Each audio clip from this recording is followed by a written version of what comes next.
Saya mau cerita pengalaman peribadi sikit lah, bolehkah? Kenapa saya tak ada kereta sampai sekarang? Saya tak pernah memiliki kereta daripada saya muda sampailah saya masih muda sekarang ni. Saya start bawa motor tahun 2009. Sampailah tahun lepas, 2014. Berapa lama tu?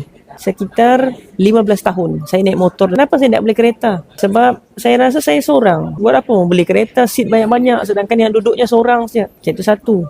Yang kedua, saya tinggal dekat KL daripada 2015 sampai sekarang, 10 tahun anggaran. Memang di KL ni siapa duduk sini tahulah susah cari parking, kos mahal, kena bayar kos parking, terhadap jam. Semua tu adalah faktor-faktor yang menyebabkan saya malas mau beli kereta. Sampailah tahun lepas, saya aksiden. Jadi saya cakap sudah-sudahlah bawa motor. Saya sudah beberapa kali aksiden. Saya tak ada masalah. Kalau cakap setakat koyak sini sikit, patah sana sikit, insya-Allah boleh lagi recover kan. Kita masih boleh bergerak sendiri. Risauan besar dia adalah kalau lumpuh. Siapa mau jaga saya? Kena susahkan parents, family, tak mau.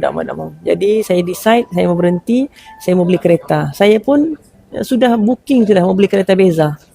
Tapi queue dia panjang. Lama saya tunggu. Sambil-sambil tu, ialah saya kan perlu bergerak. Saya pun naik Grab. Bila saya naik Grab, saya rasa mudahnya naik Grab ni. Saya ada driver, tukar kereta setiap hari. Adalah gurau-gurau. Yang betul tu adalah dia ada driver. Dan bila driver tu hantar saya ke destinasi, saya dekat belakang membina bisnes.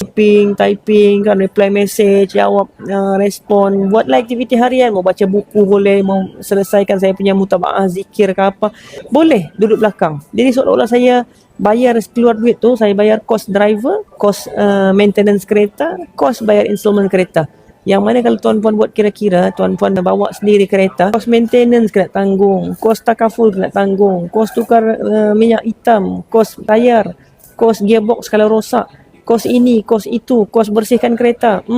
Lebih kurang sama siap macam tuan-puan naik Grab. Itu apa yang saya lalui. Orang cakap, tapi kalau beli kereta lepas 9 tahun dapat sendiri kereta tu, betul juga. Tapi bagi saya, bila saya bawa sendiri kereta, saya tak boleh mau type message dekat belakang, tak boleh mau grow business. Tapi kalau saya bawa Grab, saya grow business dekat belakang. Bila saya grow, saya boleh beli kereta kemudian. Semua tu betul. Alasan masing-masing, cara fikir masing-masing, pilihan masing-masing. Yang penting kita buat decision tu dengan ilmu.